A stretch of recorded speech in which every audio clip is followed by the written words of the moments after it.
Assalamualaikum warahmatullahi wabarakatuh. Innal hamdalillah nahmaduhu wa nasta'inuhu wa nastaghfiruhu wa natubu ilaih wa na'udzu billahi min shururi anfusina wa sayyiati a'malina. Man yahdihillahu fala mudhillalah wa man yudlilhu fala hadiyalah. Asyhadu an la ilaha illallah wahdahu la syarikalah wa asyhadu anna Muhammadan abduhu wa rasuluhu la nabiyya wa la rasula ba'da. Qala Allah ta'ala fi kitabihil karim ya ayyuhalladzina amanu taqullaha haqqa tuqatih wa la tamutunna illa wa antum muslimun. Amma ba'd fa inna asdaqal hadithi kitabullah wa khairal hadyi hadyu Muhammadin sallallahu alaihi wasallam wa syarral umuri muhdatsatuha fa inna kulla muhdatsatin fid dini bid'ah wa kulla bid'atin dhalalah wa kulla dhalalatin finnari amma ba'd. Ikhwani fillah azakumullah wa iyyakum jami'an. Teman-teman semua yang semoga Allah Subhanahu wa taala menganugerahkan kepada kita hidayatul taufik, hidayah di mana kita bisa melaksanakan ketaatan kepada Allah Subhanahu wa taala dengan baik dan benar. Hidayah yang tidak semua hamba Allah Subhanahu wa taala berikan. Hidayah yang hanya kepada orang-orang yang Allah Subhanahu wa taala cintai, yakni hidayatul taufik. Karena bagaimanapun teman-teman semua, terkadang kita, ya bukan orang lain, kita sendiri tahu satu kebenaran, tahu itu satu keburukan, tapi tidak mau melaksanakan kebenaran itu dan tidak mau menjauhi keburukan itu.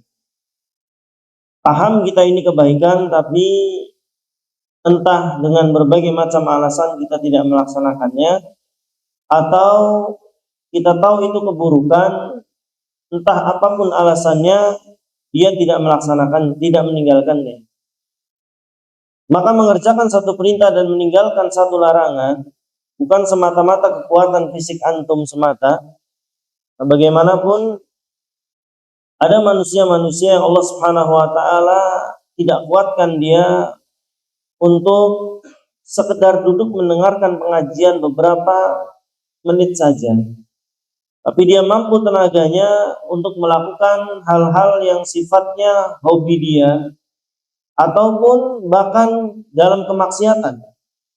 Ada kan orang duduk berjam-jam untuk gaple, untuk main kartu berjam-jam kuatnya, ya. Tapi dalam ibadah tidak kuat. Ya bukan soal fisik. Atau sebaliknya, seorang yang dianugerahi Allah Subhanahu wa taala harta, mungkin persentase menghamburkan hartanya, ya entah untuk hobi atau yang semisal, jauh lebih besar daripada sedekah dia. Itu bicara bukan soal sebuah harta, tapi ikhwan azakumullah, semuanya hidayah dari Allah Subhanahu wa taala. Termasuk pagi hari ini, alhamdulillah Allah anugerahkan kepada kita jalan-jalan kebaikan. Saya perlu ingatkan kembali ikhwan azakumullah, Allah anugerahkan kepada saya pribadi dan antum semua jalan-jalan di mana kita bisa berbuat baik. Ya maksudnya kalaupun saya mau memberikan secuil dari ilmu saya, kalau orang yang dengarnya tidak ada, tempatnya nggak disediakan, juga nggak bisa. Kan gitu. Berarti ini keuntungan buat saya. Jazakumullah khairan kepada semua yang terlibat untuk menyediakan pengajian ini. Karena tanpa antum semua saya tidak bisa bicara. Kan gitu. Ya, antum pun sama. Alhamdulillahirabbil alamin. Ya, seharusnya mungkin kita sudah dengan rutinitas kita di pagi hari ini, alhamdulillah Allah masih menyediakan kita tempat, sediakan pengisian semisalnya untuk kita bisa melakukan ibadah. Artinya ikhwan fillah azakumullah, ini penting saya utarakan agar kita tidak lepas syukur kepada Allah Subhanahu wa taala, karena ancaman Allah Subhanahu wa taala, wa in kafartum inna adabi lasyadid. Baik teman-teman semua azakumullah, Kita selesaikan sudah di hadis atau bab yang kedua, ya, tentang man haqqaqa tauhid dakhalal jannah bi ghairi hisabin. Suaranya agak pecah ya. Baik. Baik. Ikhwan a'azakumullah wa iyyakum jami'an. Kita sudah selesaikan bab tentang barang siapa yang merealisasikan tauhid dengan semurni-murninya dakhalal jannah bi ghairi hisabin. Dia akan masuk surga dengan tanpa hisab dan tanpa adab, ya. Nah, sudah kita jelaskan ada 3 mode manusia masuk ke dalam surga. Ada yang secara langsung, ada yang dengan hisab tapi hisab yang mudah, ada yang dihisab dengan hisab yang munaqashah, hisab yang susah, yang sulit. Ini hampir-hampir tidak berhasil. Baik, sebagaimana yang sudah saya katakan, insya Allah kita ambil faidah dulu dari bab ini, lalu masuk kita ke bab yang luar biasa di bab yang ketiga, ya, bab tentang wajibnya kita takut kepada kesyirikan. Baik, ikhwan fillah azakumullah, kita bacakan secara cepat faidah dari bab yang sudah kita selesaikan. Yang pertama, ikhwan azakumullah, faidah yang kita bisa ambil dari bab yang sebelumnya adalah anna tauhida aslul adyani kulliha. Sungguhnya tauhid itu adalah asal dari agama seluruhnya. Ya, tauhid itu adalah asas dan asal dari seluruh agama yang ada. Ya, semua agama dari zaman Adam sampai Rasulullah semuanya tauhid. Hanya syariatnya aja yang berbeda, tata cara sholatnya. Ya kayak tempat ibadah aja.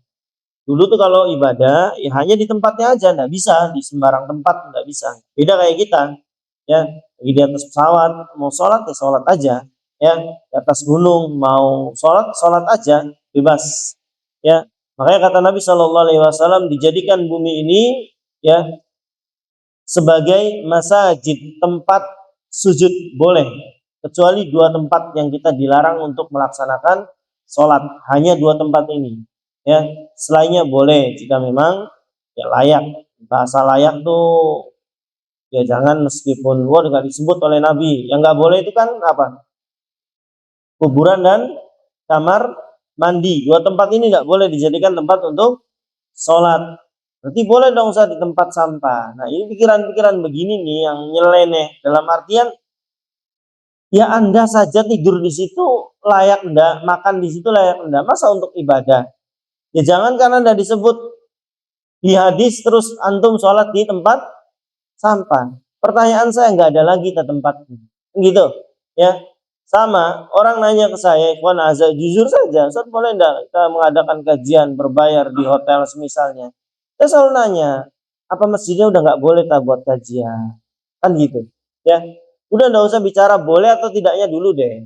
Nggak usah bicara boleh atau tidaknya dulu. Ada ndak tempat yang lebih baik dari itu dulu? Kalau ada, kenapa ndak dipakai? Ya, kalau dibilang hotel lebih baik, ya bahaya kalau seperti ini. Jelas, misalkan contoh aja, sama kondisi ini pun sama, meskipun antum ndak temukan misalkan, ya tapi kan ndak layak. Antum makan di situ, tidur di situ, ya juga nggak layak. Apa ibadah antum mau di situ? Gampangannya begitu. Jadi jangan nyeleneh juga kita berpikiran dalam menafsirkan syariat-syariat ini. Ya, sebab adanya orang-orang begini nih modelannya ada. Baik. Ya,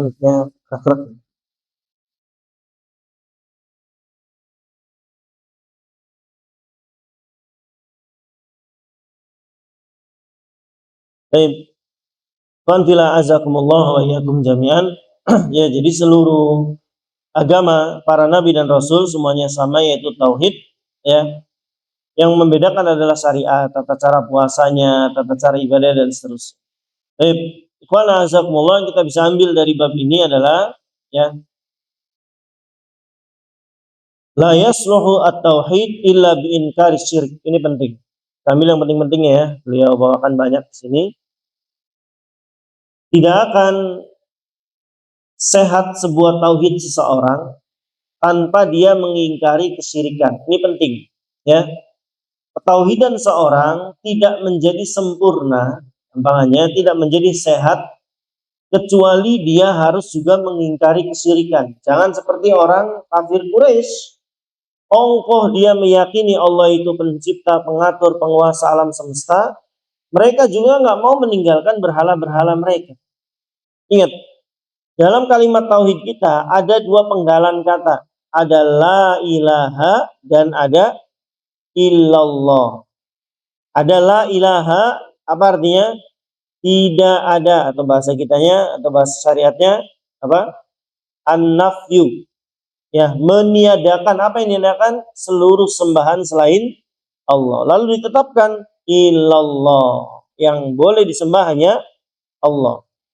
Nanti insya Allah ada pembahasan sendiri nanti di tafsir tauhid, insya Allah nanti dijelaskan ya syarat-syaratnya, rukun-rukunnya ada semuanya. Yang jelas wajib atas kita mengingkari seluruh sembahan selain Allah. Tidak bisa kita katakan misalnya tidak apa-apa, yang penting saya nggak berbuat syirik, nggak bisa. Ya, antum bayangkan orang-orang Bani Israel, ya, kenapa mereka mudah sekali nyembah patung anak sapi? Nggak pakai debat, nggak pakai A, I, U, E, O, mereka langsung nyembah patung anak sapi. Saat Samiri, ya, Samiri ini salah seorang Bani Israel, ya, dia ngumpulin emas dari Bani Israel, dilebur jadi satu, terus dibikin patung anak sapi, ya, dan dibikin patung anak sapi ini bisa bersuara. Caranya gimana?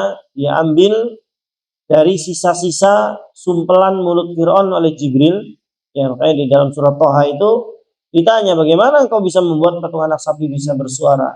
Kata Samiri, min atharir rasul, ya, dari bekas-bekas utusan. Maksudnya Jibril pernah nyumpel mulut Fir'aun dengan lumpur. Nah, sisa-sisanya diambil, dimasukkan ke dalam patung anak sapi. Maka patung anak sapi ini bisa bersuara.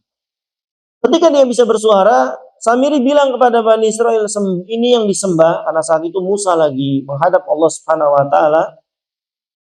Samiri bilang, ini yang disembah oleh Musa dan Harun, sembahlah. Maka mereka nggak pakai A, I, U, E, O, langsung nyembah.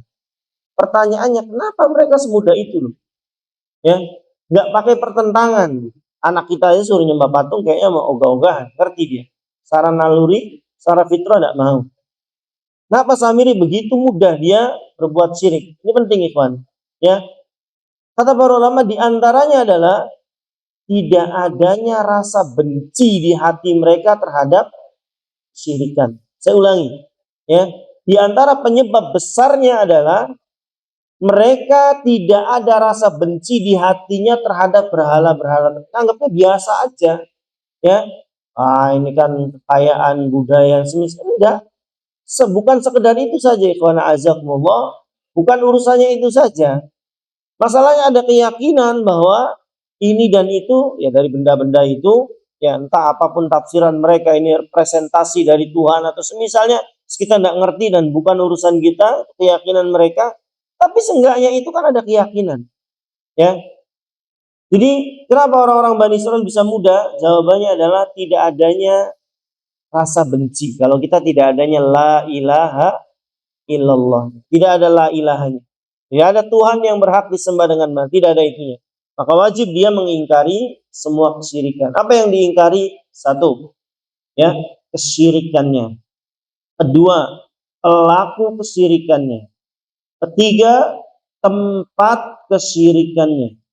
Saya ulangi. Yang diingkari dari kesyirikan itu apa?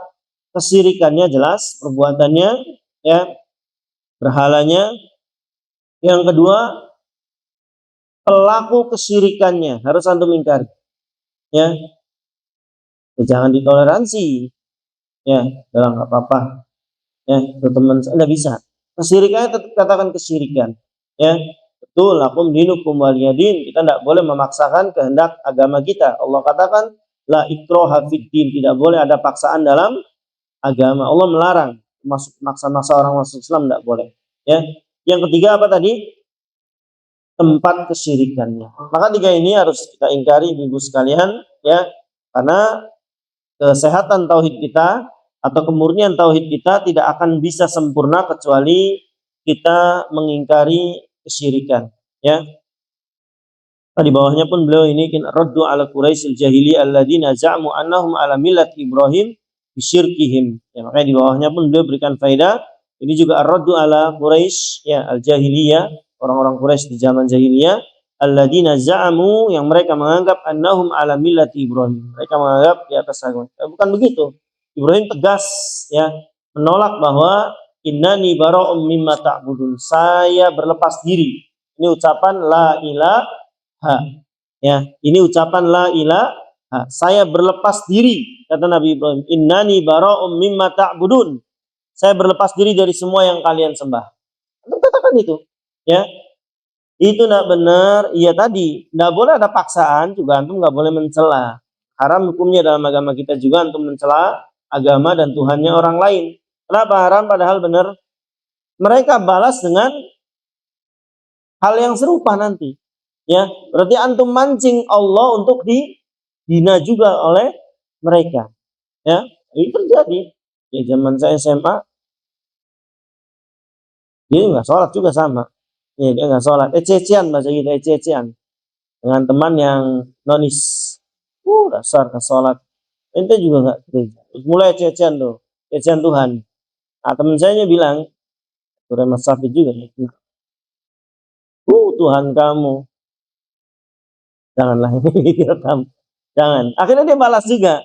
Ya. Padahal yang dikatakan teman saya yang muslim ini benar. Ya, kan Tuhan dia. Ya Tuhan kamu ini masalahnya pakai salah dalam misalkan. Di antara yang dia ucapkan.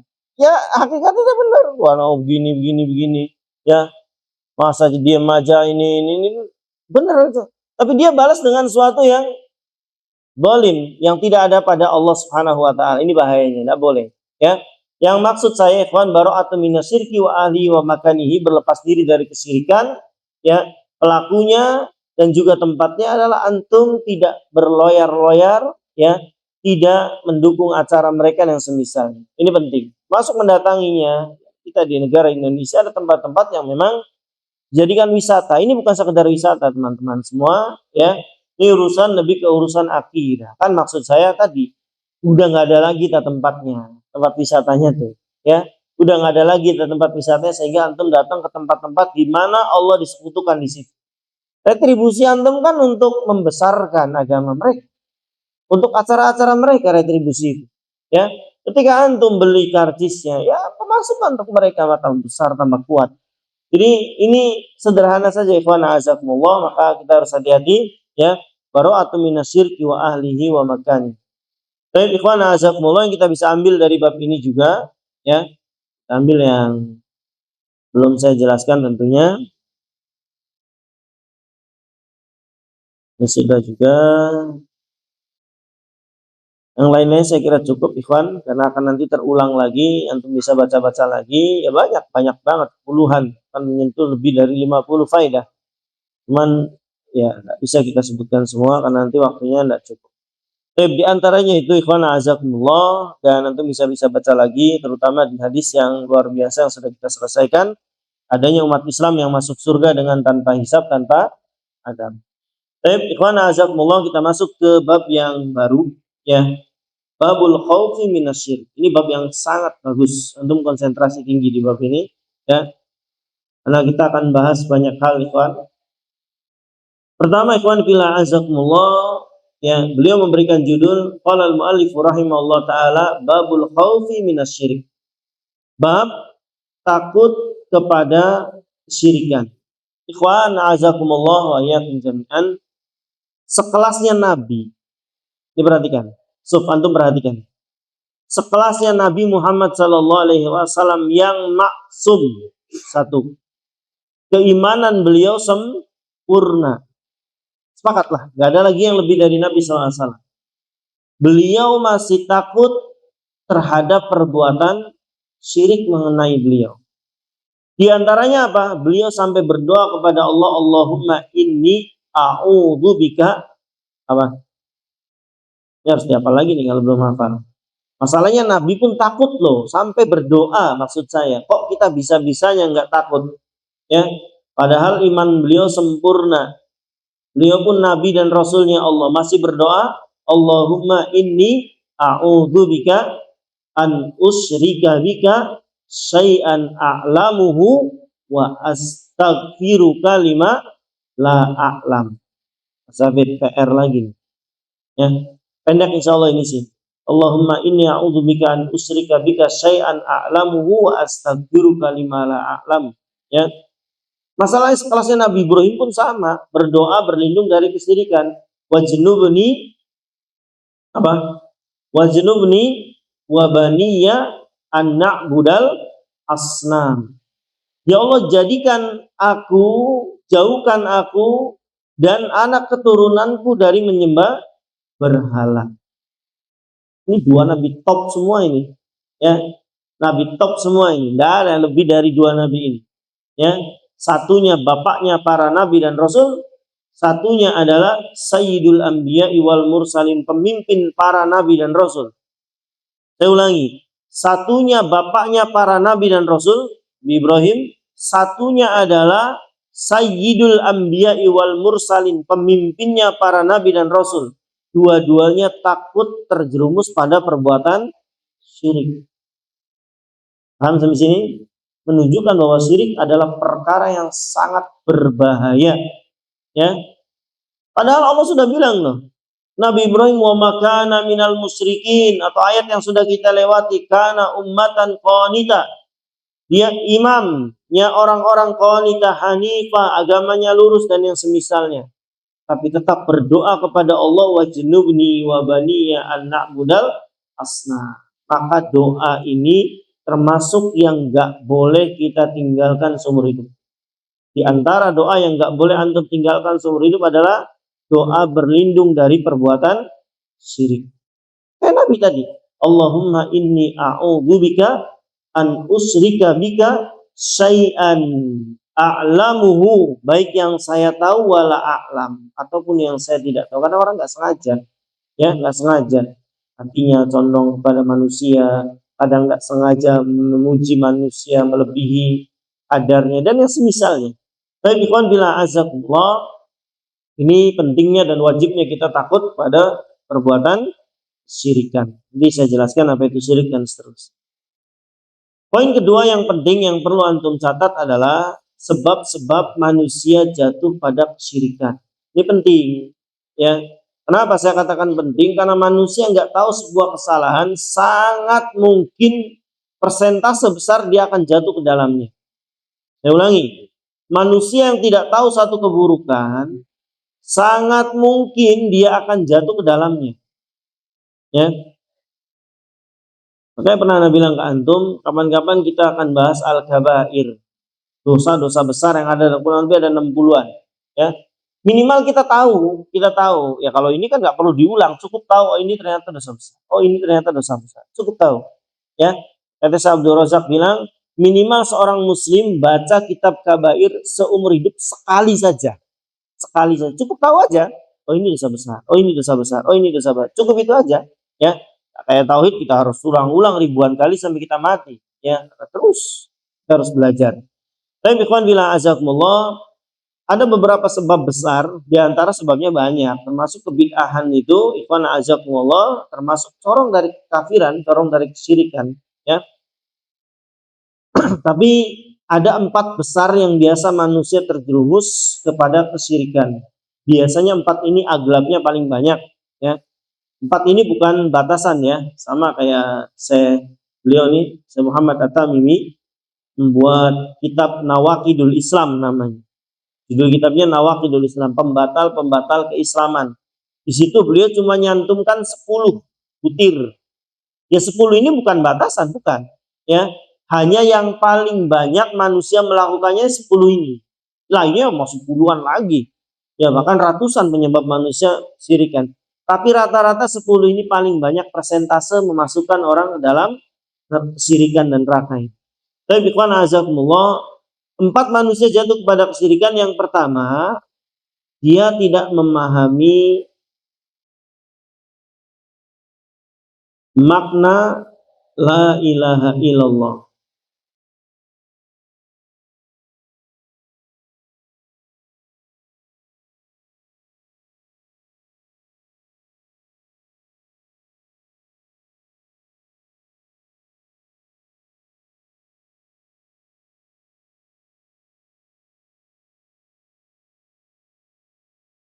Dia tidak memahami makna la ilaha illallah. Yang kedua, dia tidak memahami makna ibadah.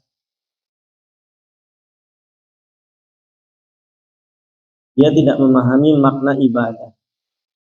Yang ketiga, menganggap syirik itu hanya sebatas menyembah berhala. Menganggap syirik itu hanya sebatas menyembah berhala. Ya. Kalau doa, ya, tawasul yang semisalnya pada selain Allah, karena nggak nyembah nggak apa-apa kata mereka. Nanti insya Allah kita bahas. Yang keempat, ya, berlebih-lebihan terhadap orang soleh. Berlebih-lebihan terhadap orang soleh.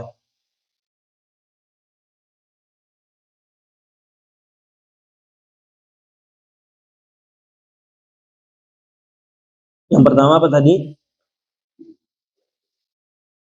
Tidak memahami makna la ilaha illallah. Yang kedua,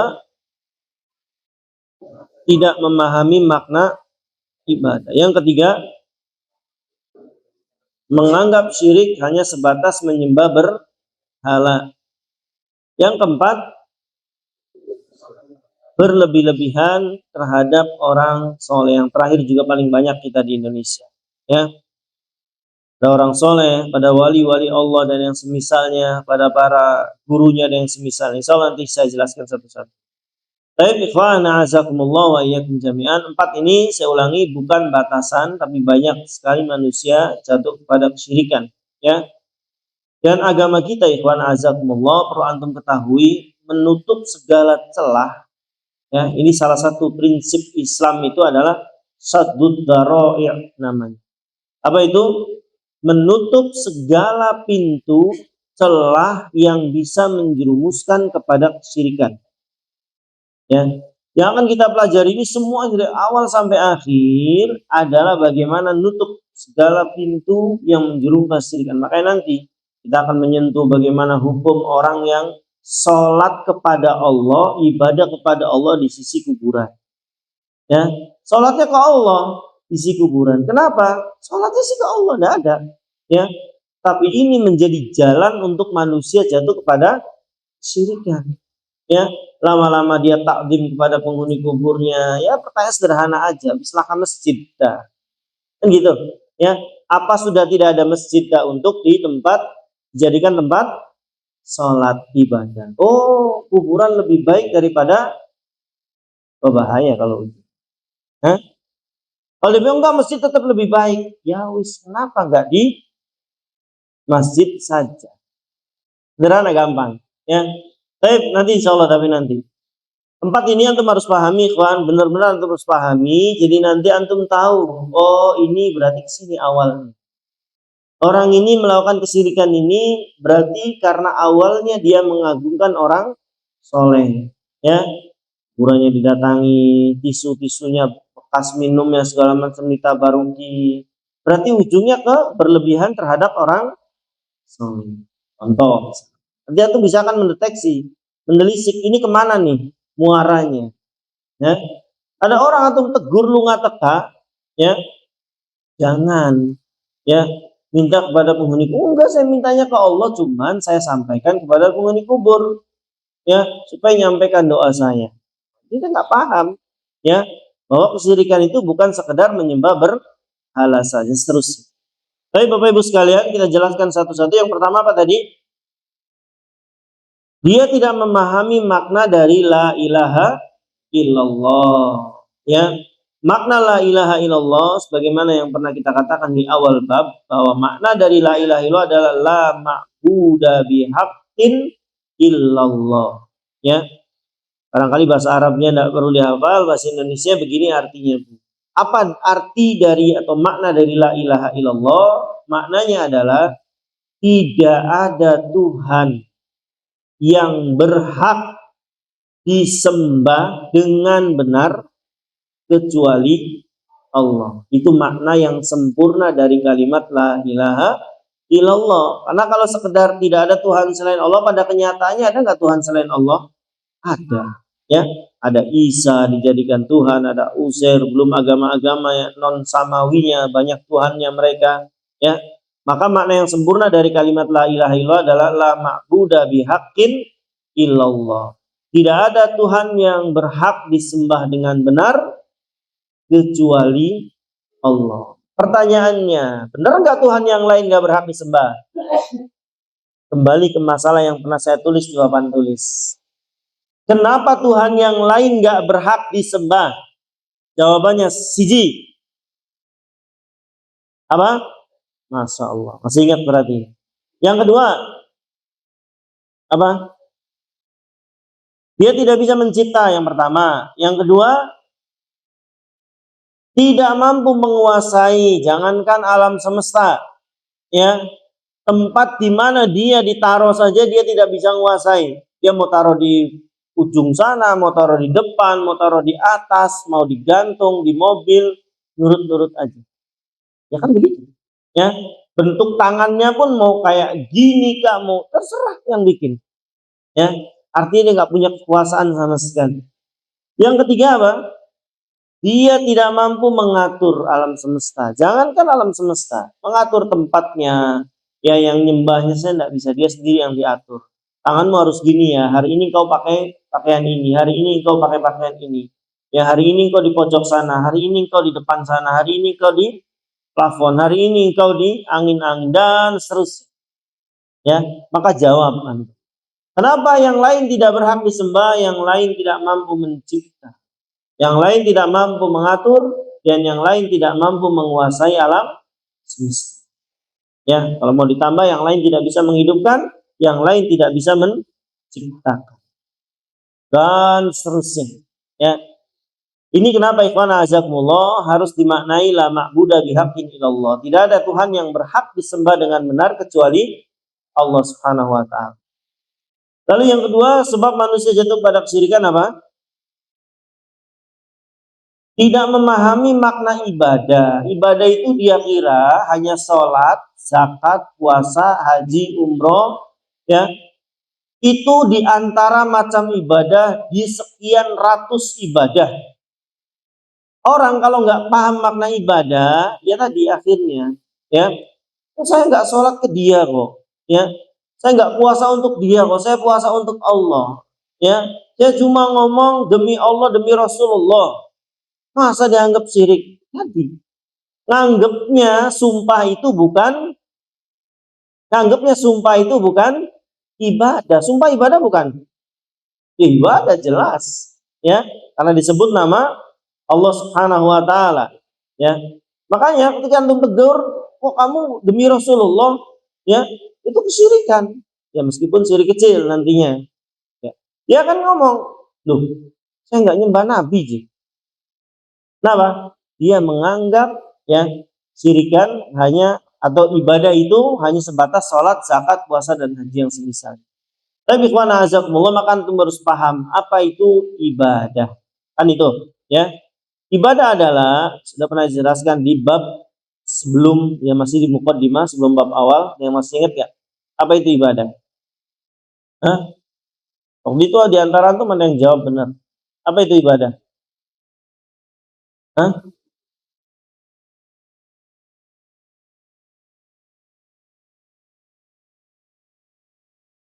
Apa?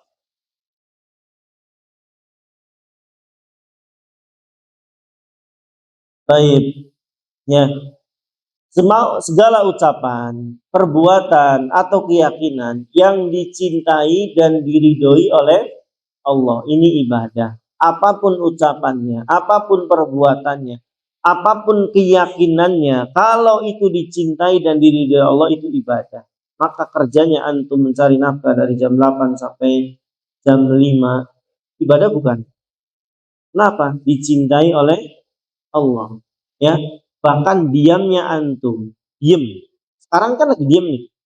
Ada orang nonton bioskop, diem nggak? Diem lah, nggak boleh ribut, diusir kan sama orang lain. Diem juga nonton bioskop. Ada orang diem juga lagi nonton bola. Ada orang diem juga nonton layar tancap. Ada antum juga di sini diem. Mana yang bernilai ibadah? Mana yang bernilai ibadah? Sama-sama diam loh mulutnya, nggak ngomong. Mana yang bernilai ibadah? Yang dicintai dan diridhoi oleh Allah. Mana kira-kira? Ya jelas mendengarkan pengajian, sederhana. Ya, jadi ibadah itu ikhwan azakumullah bukan sekedar sholat, zakat, puasa dan semisalnya, tapi lebih luas daripada itu. Bahkan tidurnya antum pun bisa bernilai ibadah. Makanya pernah saya bilang ke antum, kita bisa beramal 24 jam. Wallah, kita tuh bisa beramal 24 jam. Ya, dari mulai bangun tidur sampai kita tidur dan mimpi masih bisa kita ibadah. Mimpi bisa ibadah. Gimana caranya? Ya ketika mimpi buruk, antum meniup ke arah kiri dan ta'awud 3 kali meniup ke arah kiri, itu ibadah. Menurut syariat Islam. Gampangannya begitu. Antum mau tidur ya wudhu dulu, miring ke kanan, baca doa ini dan seterusnya. Antum bangun tidur ya berdoa dulu, lalu wudhu dan seterusnya. Ibadah semua ibadah. Jadi kalau antum pikir ibadah itu hanya sholat, zakat, puasa misalnya, ya ini salah. Termasuk ketaatan itu ibadah. Makanya orang Yahudi saat itu ditanya oleh Rasulullah SAW, kalian menyembah ruhban dan arbab kan? Karena Nabi. Ruhban itu kalau di kita ahli ibadah, ya arbab itu ahli ibadah, ruhban itu orang berilmunya lah di antara mereka. Kayak gitu ya kan ada ahli ibadah, ada ahli ilmu, ya. Kata Nabi, kalian menyembah mereka ya? Oh enggak, kata orang Yahudi. Sama sekali kita enggak nyembah mereka. Lihat, Yahudi pun nganggap ya bahwa syirik itu hanya nyembah mereka. Lalu Nabi nanya, kalian mentaati mereka dalam halal dan haram. Maksudnya kalau Allah halal, Allah bilang halal, mereka bilang halal, ya Allah padahal bilang haram misalkan, babi haram. Nanti mereka bilang halal, kamu ikut mana? Oh ya kita ikut pendeta kita. Ya, kalau Allah bilang halal, mereka bilang haram, kamu ikut mana? Oh ya kita ikut haram. Apa kata Nabi? Fatilka ibadatukum. Nabi mengatakan itu ibadah kamu kepada mereka. Sujud nggak dia kepada pendetanya? Enggak. Nyembah nggak? Enggak. Tapi Nabi menyebut mereka telah beribadah kepada guru-guru mereka. Dengan cara apa? Mentaati berlebihan. Itu ibadah. Jadi salah kalau antum pikir ibadah itu hanya sholat, zakat, puasa. Itu bagian dari ibadah. Baik, ya.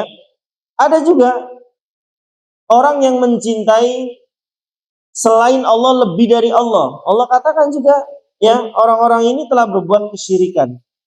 Ya, makanya kata Allah, walladzina amanu asaddu hubban lillah. Adapun orang-orang yang asli beriman bertauhid, dia akan lebih mencintai Allah, ya, daripada yang lainnya. Ini juga kan ibadah, ya. Padahal cinta dia nggak sujud nggak apa kepada hartanya, tapi hartanya ternyata bisa menghilangkan ibadah dia. Maka saat itulah dia dikatakan, kata Nabi, ta'isa abdud dinar, ta'isa abdud dirham. Celakalah hamba dinar, celaka hamba dirham. Katakan hamba.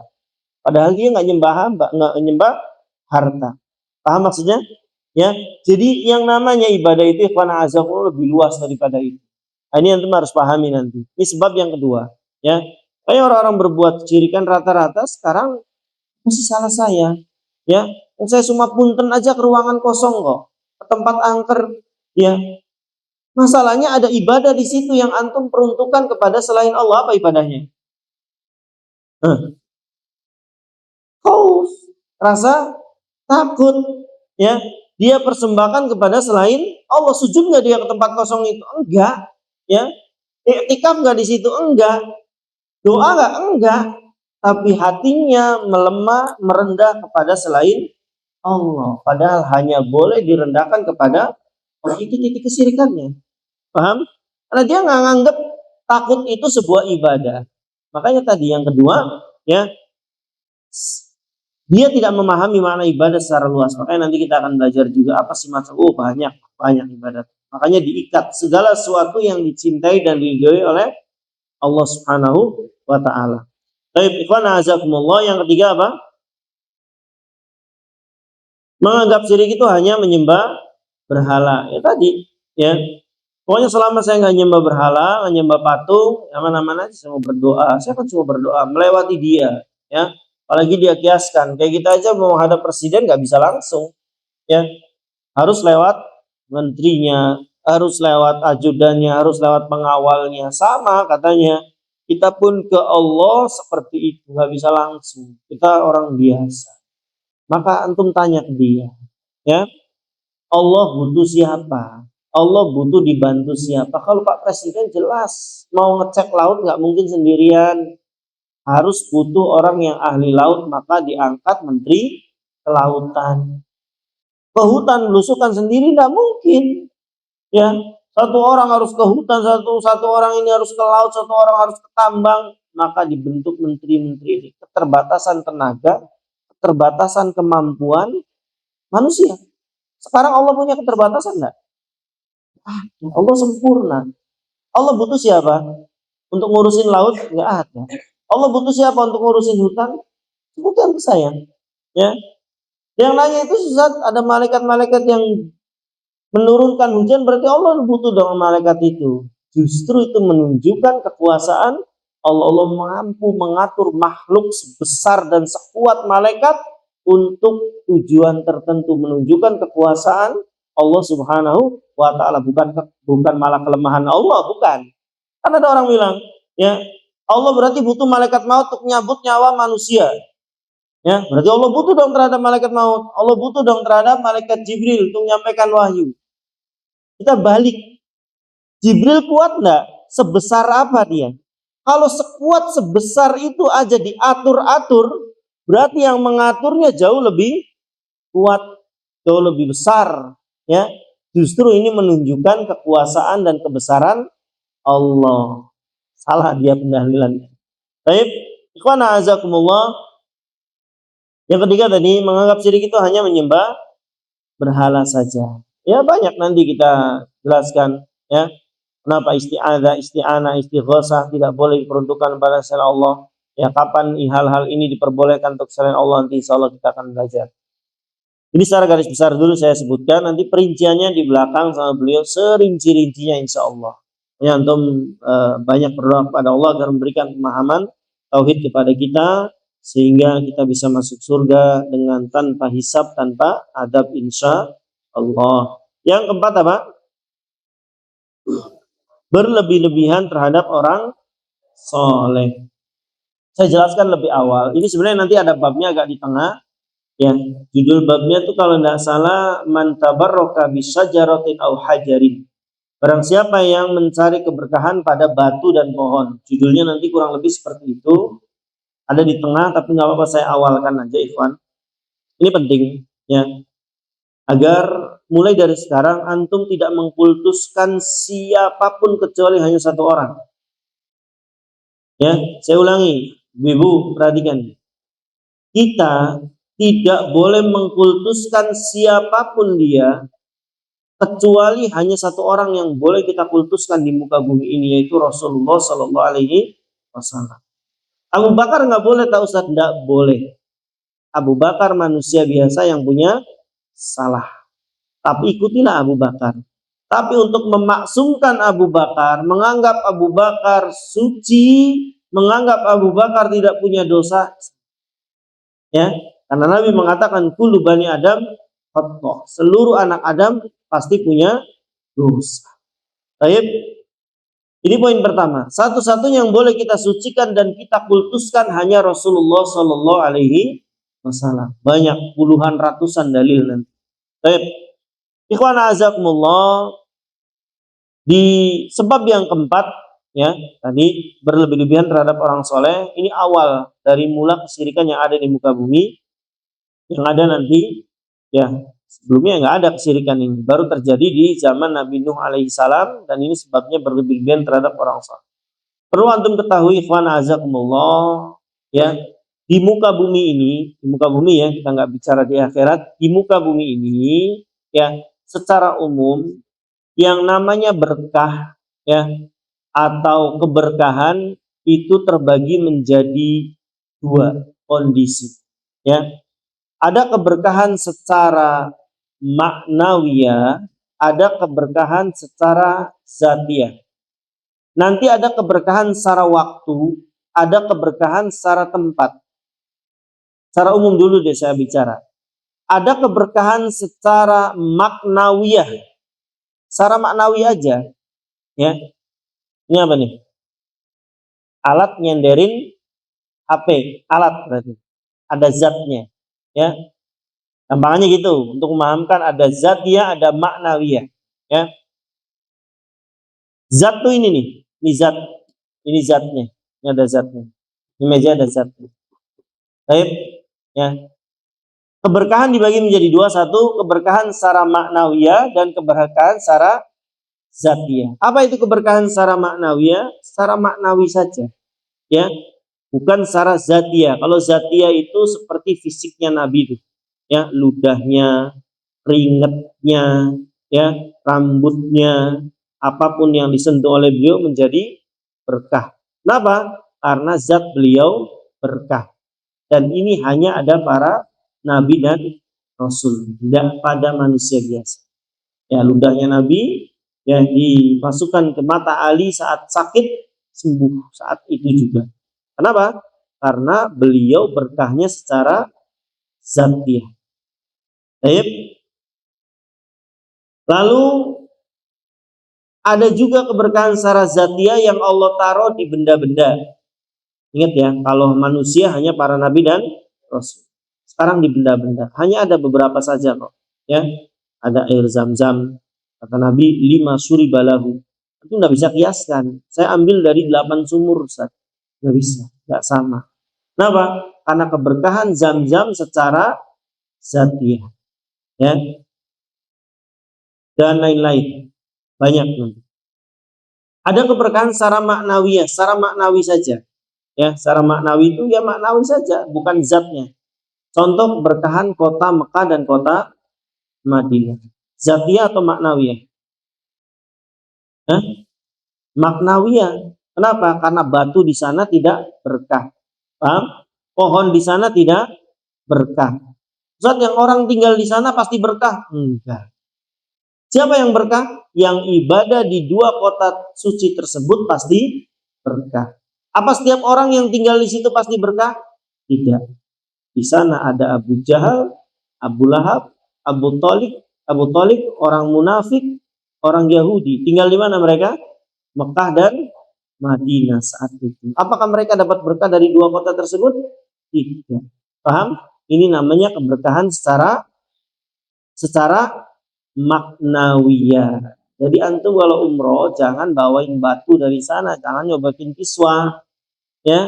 Kenapa? Karena keberkahan dua kota suci tersebut adalah keberkahannya secara maknawiyah. Yang antum bawa apa? Zam-zam. Keberkahannya secara zatiyah, mau bawa ke Amerika, mau bawa ke Indonesia, mau bawa ke Pleret, tetap karena zatnya dia berkah. Paham? Ya. Berbakti kepada kedua orang tua, maknawiyah atau zatiyah?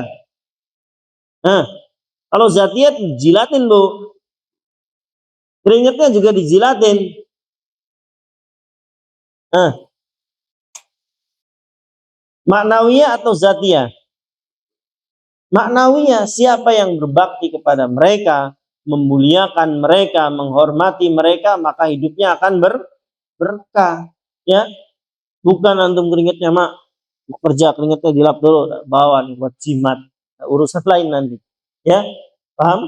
Dan nanti ada pembahasan secara detail insya Allah. Tapi ini juga menjadi poin penting Ikhwan. Kenapa manusia sampai berlebih-lebihan terhadap orang soleh? Karena mereka menganggap orang soleh tersebut punya keberkahan secara zatiyah. Padahal keberkahan mereka secara makna. Iya, siapa yang mendengarkan nasihat mereka, duduk di majelis mereka, mendengarkan arahan mereka, hidup mereka akan berkah. Bukan keringatnya, bekas minumnya, bekas macam-macamnya diperebutkan. Karena keberkahan mereka bukan secara zatiyah, tapi secara maknawi. Paham ya semuanya ikhwan azakumullah? Baik, itu 4 sebab dan kita belum masuk bab karena memang masih panjang. Habis ini nanti kita bahas poin bahaya-bahaya kesyirikan secara umum dulu. Nanti di situ kita masuk ke bab yang ketiga. Insyaallah masih panjang ini, ya. Nanti kita juga akan bahas macam-macam kesyirikan dari berbagai tinjauan. Ya, dari tinjauan ukurannya, ada besar kecilnya, ya, ada ukuran mazharnya terlihat atau tidak kesyirikan ini. Nah, ada kesyirikan nggak kelihatan, adanya dalam hati, adanya di dalam hati, ya. Lalu nanti kesyirikan ditinjau dari segi lawannya. Ya, ada lawannya rububiyah melawan uluhiyah, melawan dan seterusnya. Baik, ikhwan azakumullah wa iyyakum jami'an, kita masuk ke soal jawab. Soalnya masih panjang banget bab 3 ini, akan termasuk bab yang paling panjang di antara bab-bab lainnya, karena akan bahas banyak hal. Kita ikhwan azakumullah antum harus paham dasar-dasar kesyirikan. Nanti antum akan bisa menelisik ini titiknya di mana sebenarnya orang ini dikatakan telah berbuat syirik, ya. Kayak Nabi tadi, ya. Mereka nggak ngaku nyembah pendeta-pendeta mereka, enggak, memang mereka nggak sujud, mereka nggak ruku kepada pendeta mereka. Nabi tahu syirikan mereka bukan di situ, apa? Dalam masalah ketaatan. Ya, baik ikhwan azakumullah, kita bersoal jawab di sini. Fadhal, barangkali ada pertanyaan-pertanyaan yang bisa jawab saya jawab, yang enggak saya pending, insyaallah saya cari jawabannya. Wallahu taala fadhal.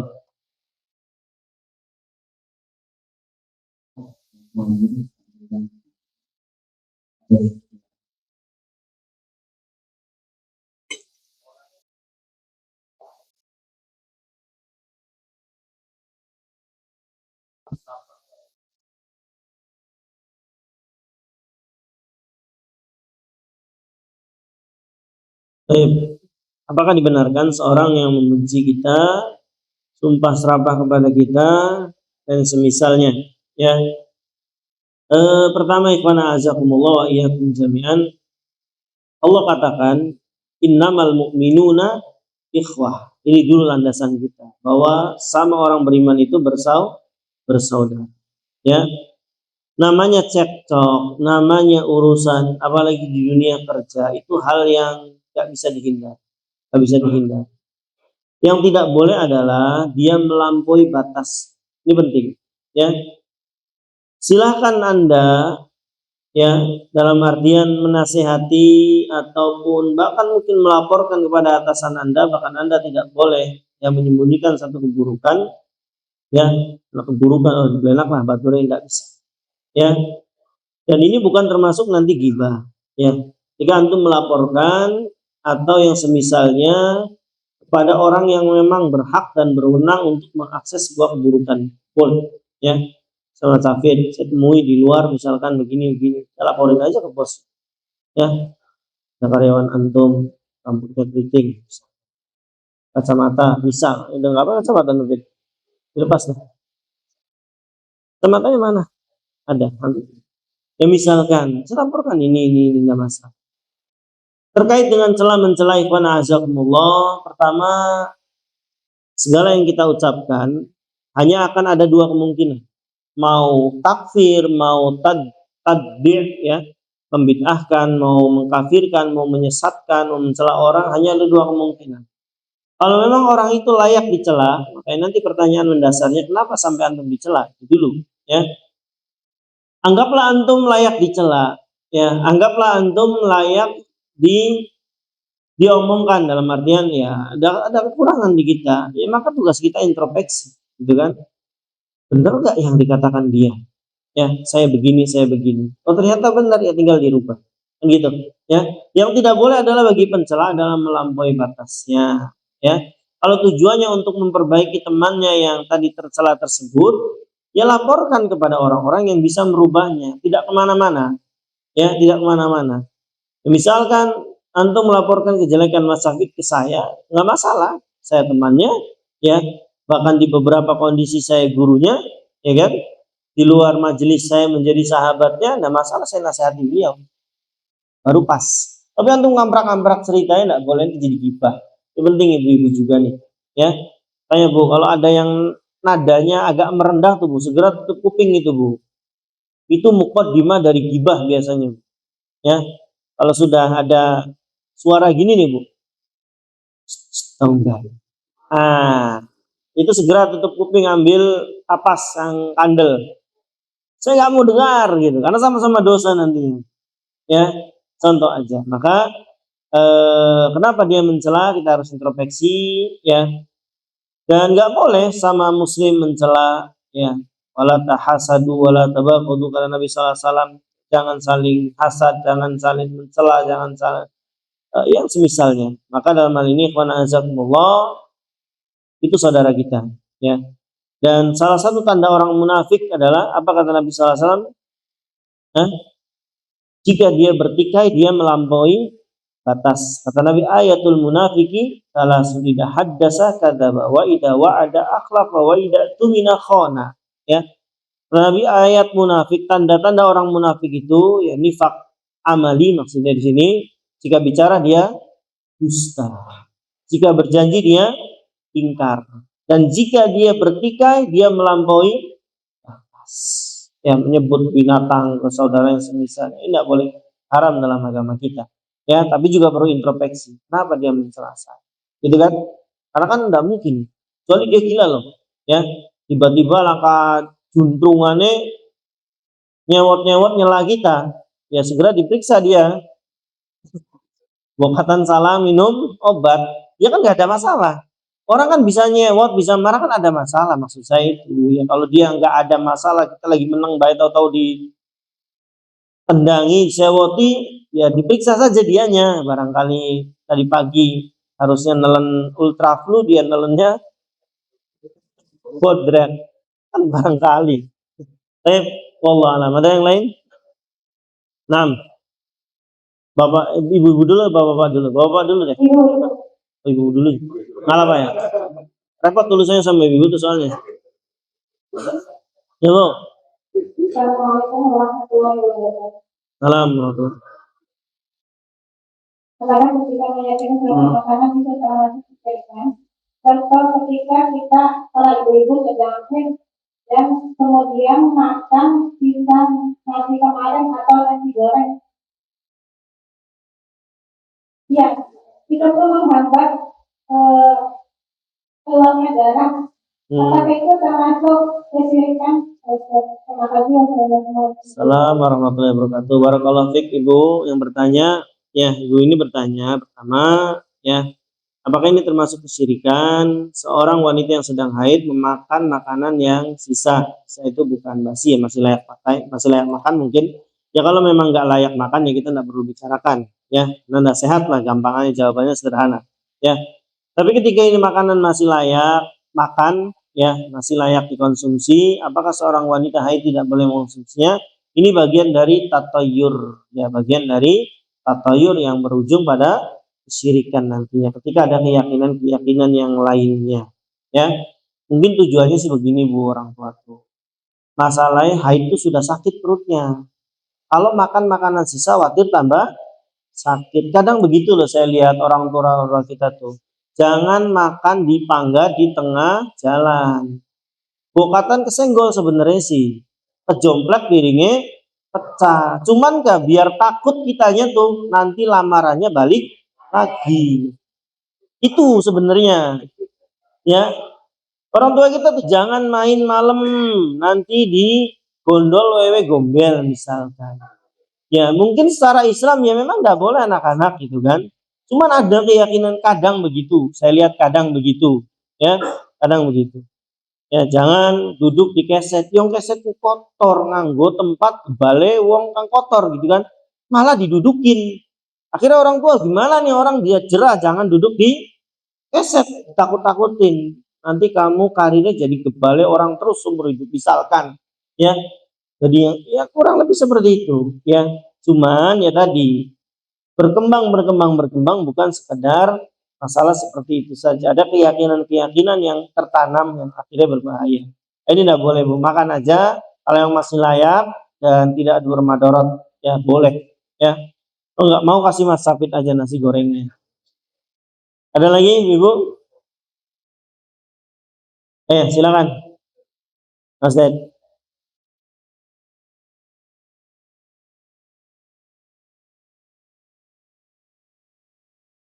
Baik, sejauh mana kita ta'awun dalam kesyirikan? Pertama, tidak ada ta'awun, al-asal tidak ada ta'awun dalam kesyirikan, ya. Yang ada adalah di mana di kondisi kita satu memungkinkan berbuat kesyirikan, dalam kondisi satu tidak tahu. Yang kedua kondisi dipaksa, ya nggak ada pilihan lagi, ya. Seperti yang dilakukan oleh Ammar bin Yasir, ya, dia melakukan kesyirikan dalam kondisi terpaksa. Yang ketiga, ikhwan a'azakumullah ayatum jami'an, memungkinkan orang berbuat syirik dalam kondisi satu dan tidak tahu, terpaksa dan dia lupa. Biasa sih ngomong demi Allah demi Rasulullah, ya sudah tahu ternyata ini nggak boleh karena kata Nabi, man khalafa bi ghairillahi faqad asyraq. Siapa yang bersumpah membawa nama selain Allah, dia telah berbuat syirik. Udah tahu nggak lagi dah, ya boro-boro sumpah pocong semisal demi Nabi aja nggak boleh. Tapi keceplosan, lagi urusan, lagi meyakinkan, oh, demi Allah, demi Rasul. Memungkinkan, dosa enggak? Tidak. Apa? Kondisinya orang lupa. Ya, dan yang semisal. Adapun secara umum tidak ada kita toleransi dalam masalah syirikan. Ya, karena kata Allah, lakum dinukum waliyadi. Baik, ikhwan azakumullah, saya kira cukup, sudah jam 9 pas, lebih 5, lebih 1 menit. Ya. Barakallahu fikum. Kita akhiri dengan doa kafaratul majelis. Subhanakallahumma wa bihamdika asyhadu an la ilaha illa anta astaghfiruka wa atubu ilaik. Assalamualaikum warahmatullahi wabarakatuh.